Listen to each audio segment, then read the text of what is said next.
Hello everyone, my name is Kritika Soni and welcome back to my channel Knowledge Booster. आज हम लोग सीखेंगे accounting equation.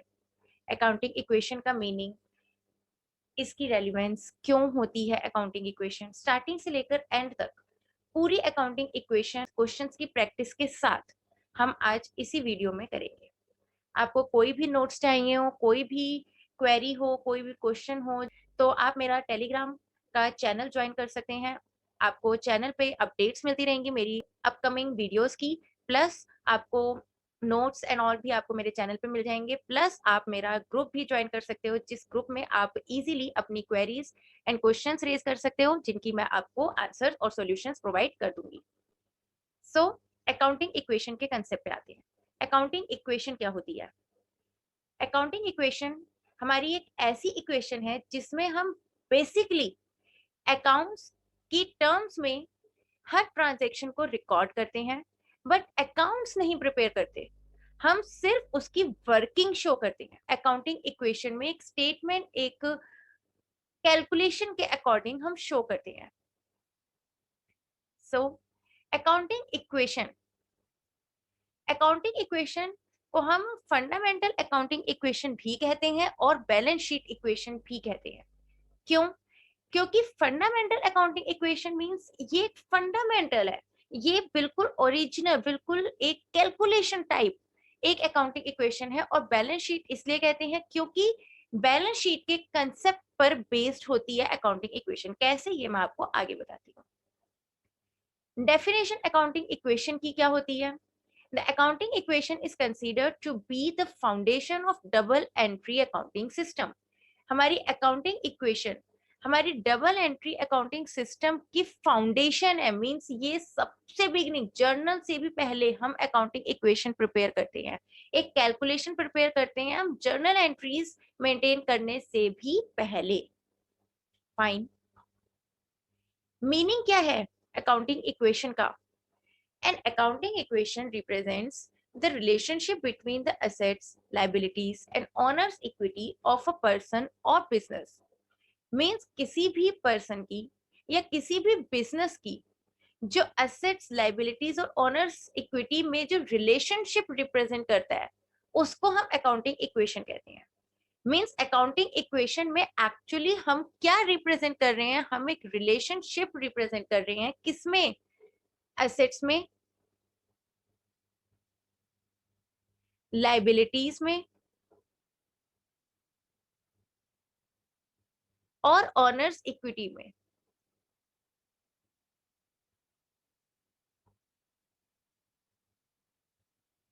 इन तीनों में कुछ तो रिलेशनशिप है, कुछ तो इन तीनों में होगा जिससे हम या तो कुछ कॉमन देखेंगे, या हम डिफरेंस देखेंगे, या हम इन तीनों की कुछ अलग अलग रेलिवेंस को ज्वाइन करेंगे। बट एक फॉर्मूला जो आप लोगों को याद रखना ही रखना है वो है assets is equals to liabilities plus owners equity. Means जो एक बेसिक आपका फॉर्मूला है, जो आपकी रिलेशनशिप बताता है assets, liabilities and owners equity में, वो आपकी रिलेशनशिप बताता है ये formula, assets is equals to liabilities plus owners equity. So assets को हम ए से डिनोट कर लेते हैं, लाइबिलिटीज को हम एल से डिनोट कर लेते हैं, एंड ऑनर्स इक्विटी को हम ई से भी डिनोट कर लेते हैं। बट एक्चुअली एसेट्स किसके इक्वल होती है? लाइबिलिटीज और ऑनर्स इक्विटी के सम की इक्वल कौन होगी? एसेट्स। फाइन। नाउ एसेट्स क्या होती हैं? एसेट्स होती हैं दो टाइप की, या टेंजिबल हो सकती हैं या इनटेंजिबल हो सकती हैं। बेसिकली एसेट्स एक आइटम है, एक मटेरियल है जिसकी हमारे पास क्या है? ऑनरशिप। जिस भी मटेरियल की, आइटम की आपके पास ऑनरशिप है, वो आपकी एसेट्स में इंक्लूड होती है। Fine. Ownership means we have purchased it legally, हमने लीगली परचेज किया है सम एसेट्स को, तो वो हमारी बिजनेस की क्या होती हैं? एसेट्स। टेंजिबल एसेट्स में कैश एंड बैंक आ जाएगा, आपकी लैंड एंड बिल्डिंग आ जाएगी, plant and machinery, accounts receivables, inventories. Tangible assets में आपकी ये सारी चीजें इन्वॉल्व होती हैं। इनटेंजिबल में पेटेंट्स, कॉपीराइट्स, गुडविल, ब्रांड, ये सारी चीजें जिन्हें आप छू नहीं सकते। टेंजिबल में आप किसी भी एसेट को टच कर सकते हो, फील कर सकते हो, देख सकते हो। अगर आप किसी भी एसेट को टच कर सकते हो, फील कर सकते हो, देख सकते हो, दैट मीन्स कि वो टेंजिबल एसेट्स है। और जिसे आप टच, फील एंड सी नहीं कर सकते हो, वो इंटेंजिबल है। Means patents are the rights, right to use. आप इन पेटेंट्स को टच नहीं कर सकते, फील नहीं कर सकते, देख नहीं सकते। आपको सिर्फ एक डॉक्यूमेंट मिलता है, उस डॉक्यूमेंट पर इन एसेट्स की वैल्यू गिवन होती है, और बस इसी वैल्यू को आप सेल परचेज करते हो। मीन्स आप एक्चुअल पेटेंट्स को कभी आप टच नहीं कर पाओगे, बट जो आपको पेटेंट्स की वैल्यू बताने वाला एक पेपर होगा, उस पेपर को आप एग्रीमेंट बोलोगे या कॉन्ट्रैक्ट बोलोगे, आप उस पेपर को टच कर सकते हो, but you can not touch the actual patents, the actual copyright. Goodwill, goodwill means हमारी कितनी गुडविल है, हमारे बिजनेस की कितनी गुडविल है। Goodwill means our reputation in public. तो रेपुटेशन की कॉस्ट, जब हम रेपुटेशन की वैल्यू डिफाइन कर लेते हैं, तो हम एक पेपर बना देते हैं और हम उसका नाम रख देते हैं goodwill. And brand is also the same thing. Means जब हम किसी भी एसेट को टच कर सकते हैं, फील कर सकते हैं, सी कर सकते हैं, तब हम उसको टेंजिबल एसेट्स बोलते हैं। और जब हम फील, टच, सी नहीं करते हैं, तब हम उन एसेट्स को क्या बोलते हैं? Intangible. Okay, now come to liabilities. Liabilities क्या होती हैं? Being legally responsible for something. Liabilities वो एक लाइबिलिटी है, एक हमारे ऊपर ऑब्लिगेशन है, एक हमारे ऊपर duty. So which means being legally responsible for something, इसका मतलब क्या है? Someone is responsible, accountable and answerable towards something. Means कोई भी बिजनेस या कोई भी इंडिविजुअल रिस्पॉन्सिबल हो जाता है, अकाउंटेबल हो जाता है और आंसरेबल हो जाता है उस चीज की पेमेंट के बिहाफ पे। Like current liabilities, long term liabilities. Current liabilities में शॉर्ट टर्म लाइबिलिटीज आती हैं, जैसे वेजेस, अकाउंट्स पेबल, टैक्सेस। और लॉन्ग टर्म लाइबिलिटीज में आपके long term bonds, long term lease, long term warranties. Means जिसकी टर्म 1 ईयर से ज्यादा हो, जिसकी टर्म 1 ईयर से ज्यादा हो, वो सारी टर्म्स हमारी कहाँ इंक्लूड होंगी? लॉन्ग टर्म लाइबिलिटीज में। और जो 12 मंथ्स के पीरियड में ही एक्रू हो और रिसीव भी हो जाए, वो लाइबिलिटीज हमारी करंट लाइबिलिटीज में आती हैं। रिसीव और पे आपकी लाइबिलिटीज हैं, तो आपने पे करनी है। अगर एसेट्स होती हैं तो आप रिसीव करते। सो अगर आपकी ड्यू हो जाए और फिर आप पेमेंट भी दे दो in the period of 12 months only, तो आपकी वो लाइबिलिटीज करंट लाइबिलिटीज में इंक्लूड होंगी। और अगर आप लॉन्ग टर्म लाइबिलिटीज की बात करते हो, मीन्स आप 12 मंथ्स के पीरियड से ज्यादा लंबे पीरियड की बात कर रहे हो ना। ऑनर्स इक्विटी क्या होता है? Assets minus liabilities. Means assets में से अगर हम लाइबिलिटीज को माइनस कर देंगे तो ऑनर्स इक्विटी आ जाएगा। या available capital plus retain earning से भी ऑनर्स इक्विटी आ जाता है। Equity previous years balance plus capital added during the year plus retain earning plus present years net profit minus withdrawals. अगर आप 11th क्लास से 12th क्लास के बच्चे हैं, तो मेरी वीडियो में ऑनर्स इक्विटी आपके लिए इतना ज्यादा रेलिवेंट पॉइंट नहीं है। जस्ट आप समझ लो कि ऑनर्स इक्विटी में आपका कैपिटल, शेयर्स, ड्रॉइंग्स इंक्लूड होते हैं। फाइन। अब ये सारी टर्म्स आपको 11th 12th आपके बच्चे अगर मेरी वीडियो देख रहे हैं तो बस उनके लिए इतना ही इम्पोर्टेंट है, क्योंकि ये आपको ऑलरेडी गिवन होगा, आपको इन सारे फॉर्मूलोज तक नहीं जाना। फाइन, अब कुछ एग्जांपल्स देख लेते हैं। जैसे एक क्वेश्चन है, the position of businessman on 30th June 1994 was as follows: cash 5,000, debtors 20,000, machinery 60,000, stock 25,000, capital 75,000. Calculate his liabilities.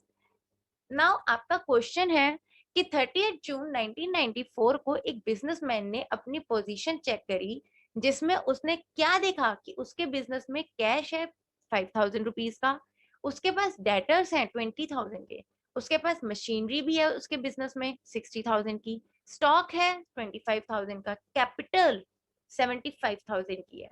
अब हमको लाइबिलिटीज बतानी है कि इसमें से उसकी लाइबिलिटीज कितनी है।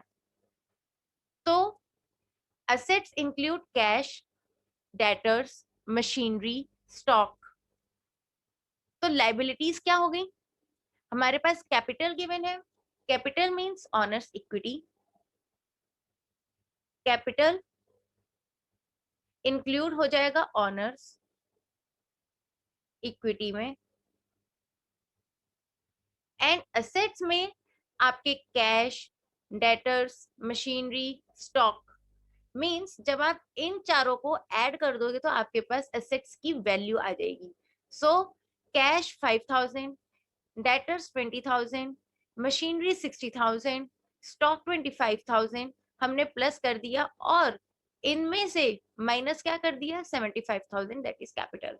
मींस हमने एसेट्स माइनस कैपिटल किया, एसेट्स माइनस कैपिटल किया, या मैं आपको कहूं हमने एसेट्स माइनस ऑनर्स इक्विटी किया। और क्योंकि ऑनर्स इक्विटी ही हमारा कैपिटल है, इसलिए हमने यहाँ पर कैपिटल लिखा। तो हमारे पास लाइबिलिटीज कितनी आ गई 35,000 की। मींस ये थोड़ा सा इनडायरेक्ट क्वेश्चन था, क्योंकि इसके अंदर लाइबिलिटीज में एक भी आइटम नहीं थी। लाइबिलिटीज की एक भी आइटम क्वेश्चन में गिवन नहीं थी, क्वेश्चन में सिर्फ असेट्स और ऑनर्स इक्विटी गिवन था। बस हम फॉर्मूला यूज करके हमको लाइबिलिटीज की वैल्यू फाइंड करनी थी। फाइन, एक और क्वेश्चन देखते हैं। What will be the effect of the following on the accounting equation? Purchased goods for rupees 20,000 from Mahesh on credit, sold goods to Suresh costing rupees 8,000 for rupees 10,000 in cash, paid wages for rupees 500, withdrew in cash for private use rupees 2,000, paid to creditors 2,000. Fine. अब इस question में हमको step by step, point by point हमको solve करना पड़ेगा। Okay, solution देखते हैं। First, purchased goods for rupees 20,000 from Mahesh on credit means आपके इस ट्रांजेक्शन में अफेक्ट्स क्या पड़े हैं? अफेक्ट्स पड़े हैं, स्टॉक प्लस हुआ, जब हमने परचेज किया गुड्स तो हमारा स्टॉक बढ़ गया, और क्योंकि हमने क्रेडिट पे परचेज किया हमारे क्रेडिटर्स भी ऐड हो गए। फाइन, सेकेंड ट्रांजेक्शन है, sold goods to Suresh costing rupees 8,000 for rupees 10,000 in cash. Means Suresh को गुड्स सोल्ड करे हैं 8,000 वाले 10,000 में कैश पे। मींस कैश पे सेल हुई है तो कैश तो आया होगा, तो कैश प्लस हो जाएगा। कैश आया होगा, सेल हुई है, गुड्स गई होंगी, तो गुड्स माइनस हो जाएंगी, मींस स्टॉक माइनस हो जाएगा। और जो 8,000 और 10,000 का जो डिफरेंस है वो हमारा कैपिटल में जाएगा। फाइन, तो कैपिटल भी हमारा 2,000 से ऐड हो जाएगा, क्योंकि 8,000 वाले गुड्स हमने 10,000 में सेल करे हैं, मींस हम 2,000 के प्रॉफिट में है, इसलिए वो प्रॉफिट हमारा कैपिटल में ऐड हो जाएगा। Now paid wages for 500 means हमने वेजेस पे करी हैं, तो पे करी हैं, कैश तो माइनस होगा ही होगा, बट हमने वेजेस पे करी हैं, इसलिए हमारा कैपिटल भी 100 से माइनस होगा। Withdraw in cash for private use means हमारी कैपिटल में क्या क्या ऐड होती हैं? ड्राइंग्स, कैपिटल इटसेल्फ, ये इंक्लूड होती हैं कैपिटल की टर्म में। Surplus, profit, loss, fine, loss minus हो जाएगा। सो अब प्राइवेट यूज का मतलब हुआ है कि हमने ड्राइंग्स क्रिएट करी है। ड्राइंग्स क्रिएट करी है मींस अब कैपिटल भी अफेक्ट होगा, बट कैश हमने बिजनेस से निकाला है और अपने प्राइवेट यूज में किया, मींस कैश तो माइनस होगा ही होगा। हमने ड्राइंग्स की है, तो हमने ड्राइंग्स करके भी हमने क्या किया, हमने कैपिटल को माइनस किया, कैपिटल को कम किया है, तो ड्राइंग्स भी क्या हो जाएंगी? माइनस, मीन्स कैपिटल भी हमारा 2000 रुपीज से घट जाएगा।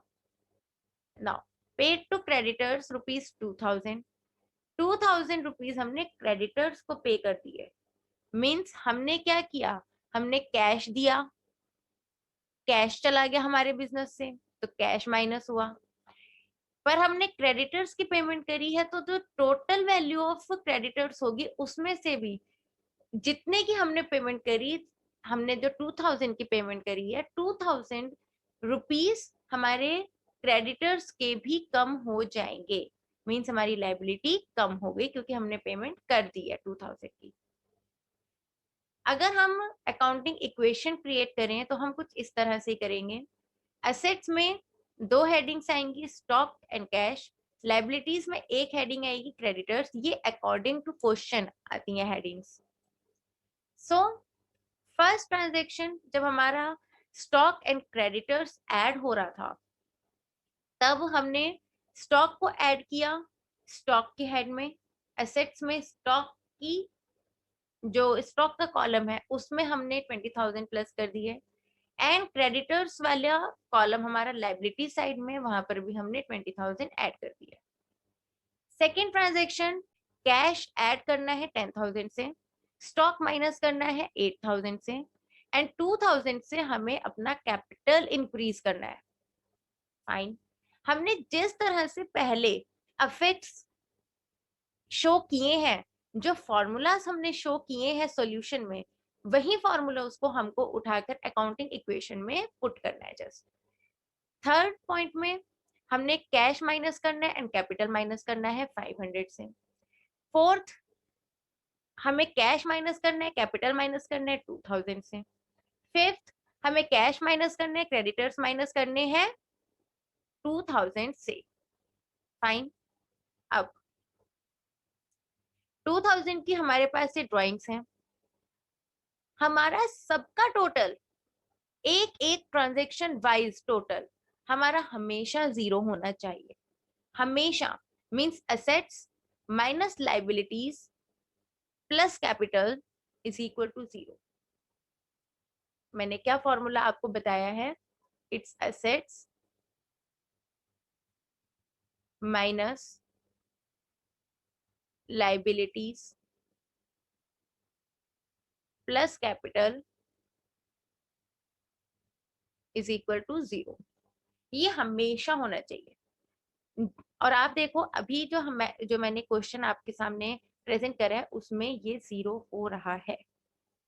फाइन, नोट है, an accounting equation is an accounting formula which indicates that a company's assets are always equal to the total of liabilities and capital। Means एक अकाउंटिंग इक्वेशन, ये एक accounting formula है जो ये बताता है कि हमेशा असेट्स इक्वल होंगी किसके टोटल से? लाइबिलिटीज एंड कैपिटल के टोटल से असेट्स इक्वल होंगी। फाइन, नाउ एक और क्वेश्चन है, a business on 1st April 2011 with a capital of rupees 5 lakh, on 31st March 2012 his assets were worth rupees 7 lakh 80,000 and liabilities 70,000. Find out his closing capital and profit earned during the year. Now if you want to try first, you can try। आप video pause करो और try करो। So solution देखते हैं। Closing capital is equals to closing assets minus closing liabilities. Closing capital, closing assets 7,80,000 की थी और closing liabilities 70,000 की थी, मीन्स 7,10,000 की क्लोजिंग कैपिटल आपकी आ गई। Profit closing capital minus opening capital होगा। जितना स्टार्टिंग में कैपिटल थी और जितना लास्ट में कैपिटल बची, उन दोनों का डिफरेंस ही तो हमारा प्रॉफिट होगा। कि जितनी कैपिटल थी उससे बढ़ गई कैपिटल, कितनी बढ़ गई कैपिटल, वही तो हमारा प्रॉफिट होता है। सो 7,10,000 माइनस 5,00,000, 2,10,000, 5,00,000 हमारी ओपनिंग कैपिटल होगी।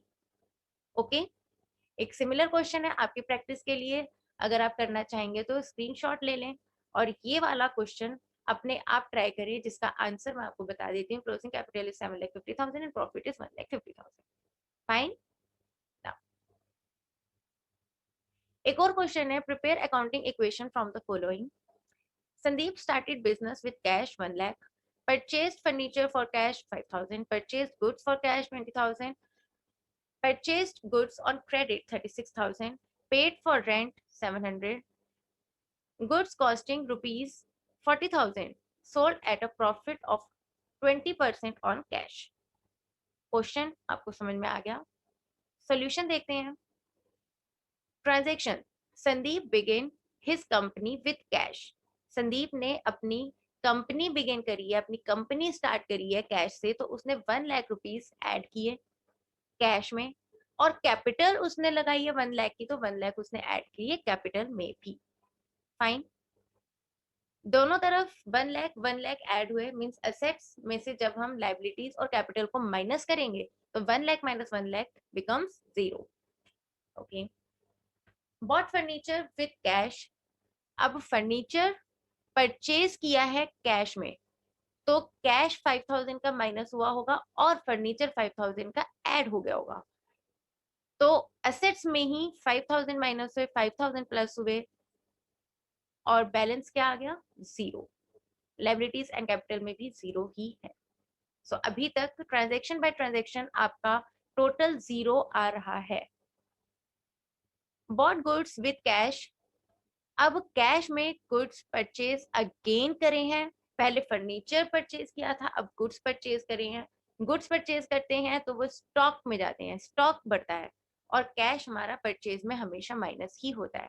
तो 20,000 एसेट्स में ही माइनस हुए हैं और 20,000 एसेट्स में ही प्लस हुए हैं, तो आपका माइनस प्लस बैलेंस कितना हुआ? 0। 20,000 माइनस 20,000 0।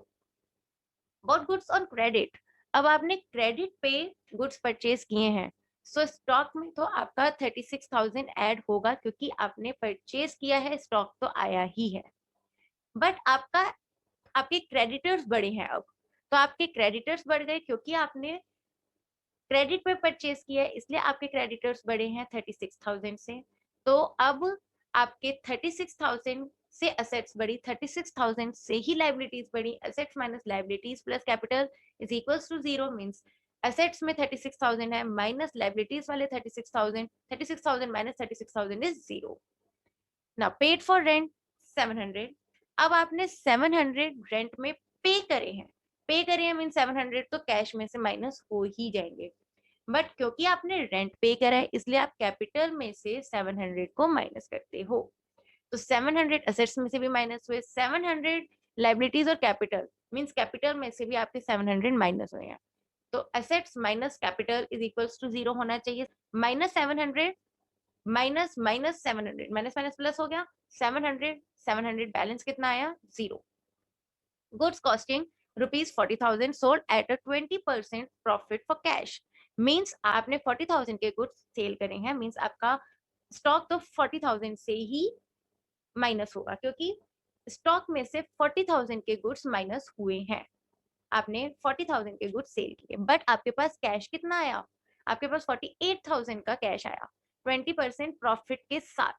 तो आपका कैश 48,000 से बढ़ा, आपका स्टॉक 40,000 से ही माइनस हुआ, मींस आपका जो बैलेंस 8,000 बच गया है वो आपका प्रॉफिट है, जो कैपिटल में जाकर ऐड हो गया। अभी भी अगर आप इसकी अकाउंटिंग इक्वेशन के अकॉर्डिंग कैलकुलेट करोगे तो बैलेंस 0 आएगा। वर्किंग नोट देखते हैं।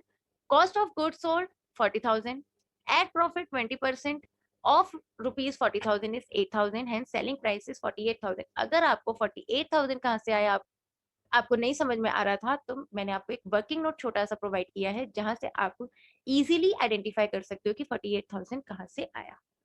Fine, next full flash question है। Show the accounting equation on the basis of the following and present a balance sheet on the last new accounting balances. Manu started business with cash rupees 50,000, bought furniture for rupees 500, bought goods on credit 4,000, sold goods on cash, cost rupees 500 for 700, rent received 200, bought goods for cash 1,000, withdrew for personal use 700, paid to creditors 400, paid for salaries 200. आप लोगों को थोड़ा सा time लो, video pause करो और ये वाला question खुद करने का ट्राई करो। जब तक खुद नहीं करोगे नहीं आएगा। ट्राई करो, सोल्यूशन मैं आपको बताती हूँ। 2 मिनट का ब्रेक लो, 2 मिनट के लिए वीडियो पॉज करो और अपना क्वेश्चन सॉल्व करो। सॉल्व करने के बाद वापस आओ और चेक करो कि आपने क्वेश्चन सही सॉल्व किया था या नहीं किया था। सो देखते हैं सॉल्यूशन। अकाउंटिंग इक्वेशन, ये आपकी अकाउंटिंग इक्वेशन प्रिपेयर होगी। Manu begin his company with cash, ये आपकी ट्रांजेक्शन थी फर्स्ट।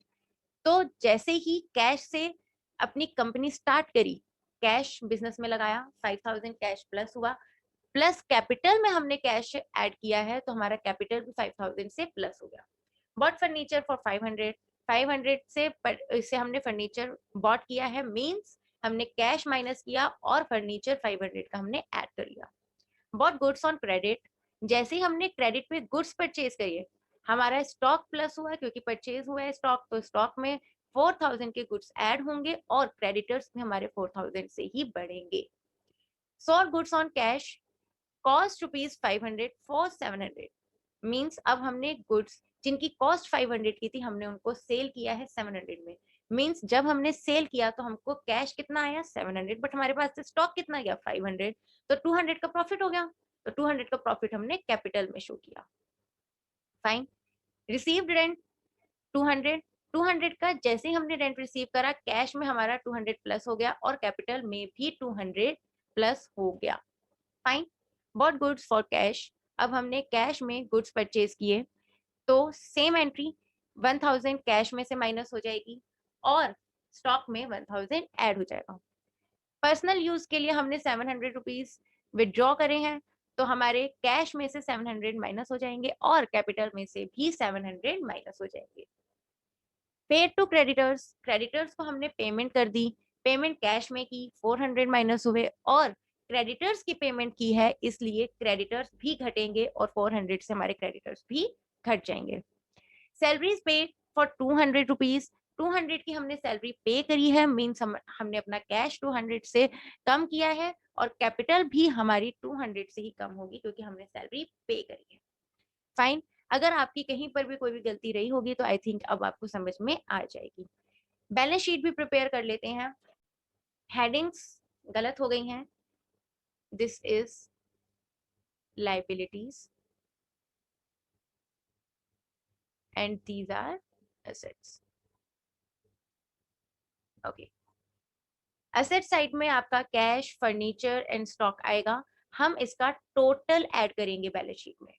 फाइन, कैश का बैलेंस जितना ऐड था जितना माइनस था सबका बैलेंस कर लो, 48,100 बनता है, वो आपका कैश हो गया। ऐसे फर्नीचर, ऐसे स्टॉक, इन तीनों को ऐड करेंगे, 53,100 आ रहा है।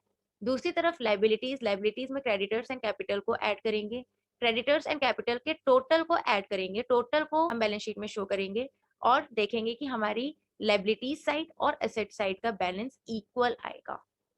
Fine, so thank you so much. अगर आपको मेरी वीडियो पसंद आई हो और अकाउंटिंग इक्वेशन का कंसेप्ट समझ में आया हो तो मेरी वीडियो लाइक एंड शेयर जरूर करें। प्लस अगर आपने अभी तक सब्सक्राइब नहीं किया है तो जल्दी से सब्सक्राइब करें। अगर आपको कोई भी क्वेरी है, कोई भी क्वेश्चन है, कोई भी दिक्कत है तो मेरा टेलीग्राम पर चैनल है और ग्रुप है। ग्रुप में आप अपनी क्वेरीज रेज कर सकते हैं, आप अपने डाउट्स रेज कर सकते हैं, प्लस आप मेरे टेलीग्राम चैनल पर अपडेट्स भी देख सकते हैं। मेरी अपकमिंग वीडियोस की अपडेट्स वहाँ पर मैं अपडेट करूँगी, और प्लस और भी जो अपडेट्स होती हैं, आपके नोट्स होते हैं, आपको टेलीग्राम के चैनल पे प्रोवाइडेड होंगे। और भी अगर कोई क्वेरी है तो आप ग्रुप में रेज़ कर सकते हैं। Thank you so much. Bye.